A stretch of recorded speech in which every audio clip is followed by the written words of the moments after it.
बीड जिल्ह्यात गेल्या 2 दिवसापासून संततधार पाऊस सुरू आहे आणि याच पावसामुळे आता बीड जिल्ह्यातील छोटी मोठी ताण भागवणारे धरणं जे आहे ते पूर्ण क्षमतेने भरल्याचं पाहायला मिळते।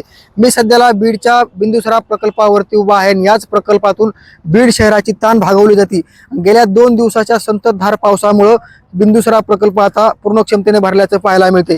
गेल्या 2 दिवसाच्या संततधार पावसानं बीड जिल्ह्यामध्ये हजेरी लावली आणि याच पावसामुळे बीड जिल्ह्यातील छोटी मोठी धरणं आता पूर्ण क्षमतेने भरल्याचं पाहायला मिळत आहे। बीडला पाणी पुरवठा करणारा बिंदुसरा प्रकल्प माजलगाव धरणातही पाणी साठ्यात वाढ झाली आहे, तर बीड, लातूर आणि धाराशिव जिल्ह्यांना पाणी पुरवठा करणाऱ्या मांजरा धरणाची पाणी पातळी वाढल्याचं पाहायला मिळते। गेल्या 2 दिवसाच्या संततधार पावसामुळे बीड जिल्ह्यामध्ये मोठी दमदार हजेरी पाहायला मिळाली आणि गेल्या 2 दिवसाच्या पावसामुळे आता बीडकरांची ताण भागवणारा जो बिंदुसरा प्रकल्प आहे ते पूर्ण क्षमतेने भरल्याचं पाहायला मिळते।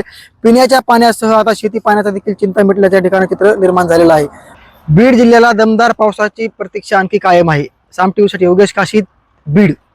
आता isakal.com आहे देशातील नंबर 1 ची मराठी न्यूज वेबसाईट। प्रत्येक अपडेटसाठी isakal.com ला नक्की भेट द्या।